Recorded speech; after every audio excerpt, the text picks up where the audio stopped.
एक भी अणु लेते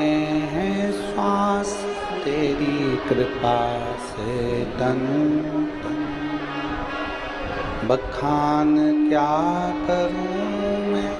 राखों के ढेर का चपटी भभूत में है खजाना कुबेर का। हे गंगधार मुक्ति द्वार ओंकार भोले ओंकार तू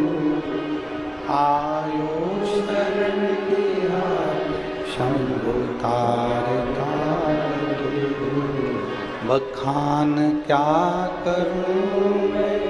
राखों के ढेरा चपटी भभूत में खजाना कुबेर का। हे गंगधार मुक्ति द्वार ओंकार तू भोले ओंकार तू आयो शरण किया शंभु तार। ये उसकी कृपा होती है, ये उसकी दया होती है। जो भगवान शंकर की करुणा से, कृपा से, दया से, आवाज की सही नहीं आ रही है। भगवान शिव की कृपा से, करुणा से, दया से आप और हम भगवान शिव की अविरल कथा को धारण कर रहे हैं।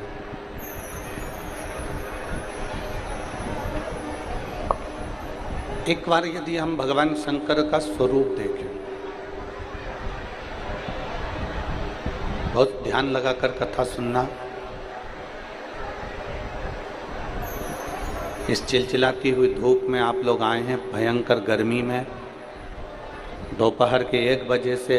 कथा चालू हुई है तो आप सुबह से पंडाल के अंदर बैठे हो और गर्मी 46 से 47 डिग्री टेम्परेचर चल रहा है। और उस भरचक गर्मी में अगर आप बैठे हुए और कथा सुनने आए हो तो व्यर्थ की चर्चा ना करते हुए जितना समय मिले उस कथा को अपने भीतर धारण करें। बाहर का आवाज़ पूरा खोल दो, बाहर की आवाज़ खोलिए जितना खोल सकते हो।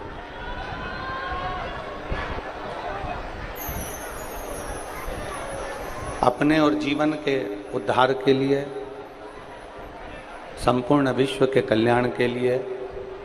पवित्र कथा का लाभ लीजिए। मेरा ओघड़दानी, मेरा देवाधिदेव महादेव, मेरा त्रिकालदर्शी, मेरा शिव, अगर उनके संपूर्ण स्वरूप का दर्शन हम करें, संपूर्ण स्वरूप का दर्शन, और भगवान शिव के अगर संपूर्ण स्वरूप का हम दर्शन करें, संपूर्ण स्वरूप को अगर हम निहारें, तो भगवान का जो हृदय, भगवान का जो शीश है, भगवान के जो नयन है, भगवान के जो कर्ण है, भगवान के जो अधर हैं, भगवान की जो ठोडी है, भगवान का जो उदर है। शिव महापुराण कहती है कि भगवान का जो शीश सम्मुख में हमको नजर आता है, ये संपूर्ण शीश पर्वत है। भगवान के जो नयन नजर आते हैं, ये संपूर्ण ब्रह्मांड को प्रकाशित करने वाले, संपूर्ण जगत को प्रकाशित करने वाली एक ऊर्जा, एक ज्योति है। और भगवान के हृदय का यदि हम दर्शन करें, भगवान के हृदय का दर्शन करें तो संपूर्ण ब्रह्मांड, संपूर्ण ब्रह्मांड मेरे देवाधिदेव महादेव के हृदय में विराजमान। उदर का दर्शन करें भगवान शंकर के, तो उदर का दर्शन करते समय हमें स्मरण रहेगा कि जगत का जितना भरण पोषण करना, जगत का जितना भरण पोषण है वो संपूर्ण मेरे देवादिदेव महादेव के उदर में, मेरे शंकर के उदर में, मेरे भगवान देवादिदेव महादेव के उदर में। अब आपने कथा सुनी है,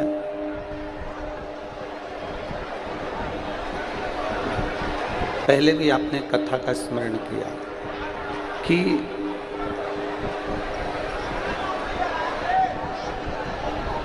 समुद्र का मंथन हुआ,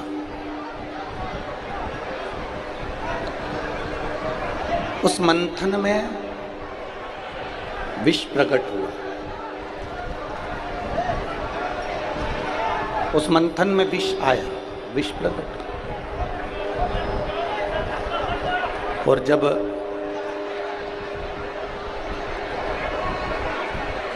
मंथन में विष प्रकट होता है तो उस विष को ले जाकर भगवान देवादिदेव महादेव को दिया जाता है, भगवान शंकर को दिया। भगवान शंकर उस विष को हाथ में लेकर अपने मुख से पीने ही, तुरंत पीने वाले थे, तुरंत। जो विष मंथन में निकलकर सम्मुख में आया है, जो विष प्रकट हुआ है, वो विष देवादिदेव महादेव की साक्षी में पहुंचा है और भगवान शंकर की साक्षी में पहुंचकर वो विष भगवान शंकर अपने हाथों में लेकर पीने वाले, भगवान शंकर उसको पीने वाले। और भगवान देवादिदेव महादेव जब वो विष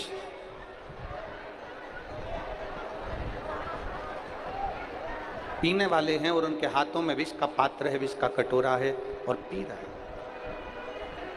और मां जगतजननी माता पार्वती जी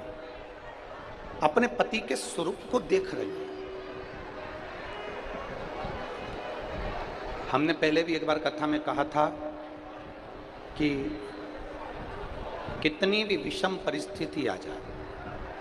कितनी भी विषम, उस विषम परिस्थिति में केवल एक नारी, उस विषम परिस्थिति में केवल एक स्त्री, उस विषम परिस्थिति में एक स्त्री, एक नारी एक ऐसी होती है जो उस विषम परिस्थिति में, चाहे वो आपके घर की माँ हो, आपके घर की बहन हो, आपके घर की बेटी हो, आपके घर की धर्म पत्नी हो, आपके घर की बुआ हो, आपके घर की काकी हो, आपके घर की नानी हो, आपके घर की दादी हो, कोई भी आपकी विषम परिस्थिति में जब सामने विषम परिस्थिति आकर खड़ी होती है, उस जगह पर अगर कोई मार्ग ना सूझे,